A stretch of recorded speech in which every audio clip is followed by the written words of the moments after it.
here with the actual Rush Hour bot lane, but I have to ask you right away about Hotshot GG a little bit because that was a surprising late development. First off, how long did you guys know Hotshot GG was going to be your mid laner for this week 1 matchup? Probably 2 weeks beforehand because Dexter had some visa issues, like coming back into the States.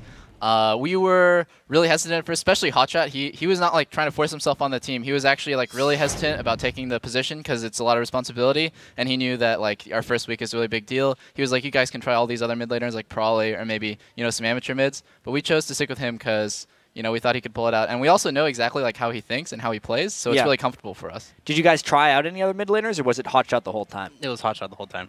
All right. Did you expect him to get Hotshot Nidalee GG on the first game, or was that a surprise? We expected Dignitas to put 3 bans into Hotshot for sure, but we were surprised when Hotshot got his best champion, so that was pretty good for us. Yeah. Also, you guys did struggle during Battle Atlantic a little bit, but now this game was a little bit better. How's the bot lane synergy going between you two? I'm going to ask you both individually. Pretend the other guy's not here. You can go first, Peter. Me?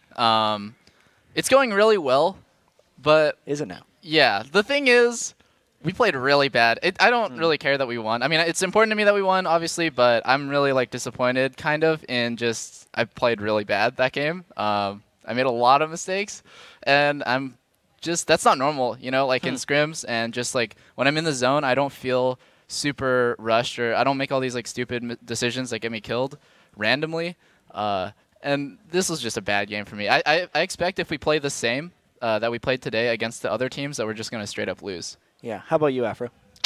Well, in the bottom lane, it's very fun, and I thought we were doing really well, and I was excited to play for the first day, but I guess the first day jitters got to me, and then I failed pretty bad that first game, but at least we pulled it out, and our team definitely worked together. Yeah, you guys are 1-0, undefeated. Only a couple undefeated teams coming in through 2-3-10 on Annie is not that bad.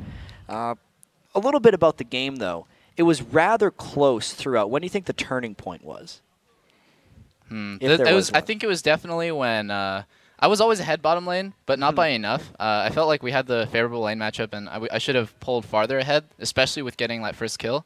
And it really turned around because solo lanes were kind of roaming and just going crazy, like proxying, and Katarina was roaming. When we went mid, we took mid tower, and then we went top and took top tower, and previous to that we had taken dragon for free, and we just gotten like a lot of objectives, and it was just because Dignitas was so hellbent on taking our tier 2 mid. They got it like a little bit damaged and they tried to pressure it or something, but we just got 3 objectives, and then we just kind of swept the map after that. Yeah, and we actually have a replay of one of the games where you did fairly well on Jinx. If we could just get that replay up on the screen right now, then you can walk me through a little bit, both of you, what was going through your head in this play specifically when that Leona ult landed. I just wanted to survive. When Cruiser dives in, I just said front line, front line, front line. I was just screaming, just kill the front line here. Yep. And it's my job to stun Scar so he can't initiate onto our back line and kill for free. But after we kill Shyvana here, we should really take it slow instead of diving again because their team comp is really wombly. So it was a bit nice and then a bit of a failure there when Scar came back in? Yes. Yeah, definitely. After we got that first kill, our biggest mistake always in team fights is we overcommit. We should just taken that kill, taken the objective, and gotten out. But we chose to go back in, and then Katarina just like one-shot me. Yeah, that was a pretty scary moment. But then you did manage to build into the Guardian Angel. How crucial was that when you were able to get your GA? Because you built that a little earlier than you usually do. Yeah, I'm like notorious for not ever building defensive items because I like doing damage. But this game in specific, I was like, I'm going to rush Banshee's Veil. Then I changed my mind. I'm like, I'm going to rush Guardian Angel. I asked my team, like, which one's better. So, they told me GA is probably better than Banshee's Veil this game, and I rushed it. It's really not usual. I hate not doing very much damage, but whatever. It stops Cat from getting a reset. All right, well, final question for you guys. Coming into day 1, do you think you exceeded your own expectations or underneath?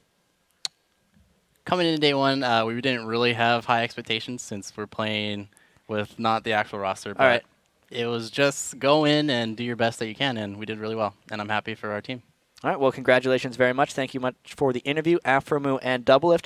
And that's about it. But for a recap on today's action,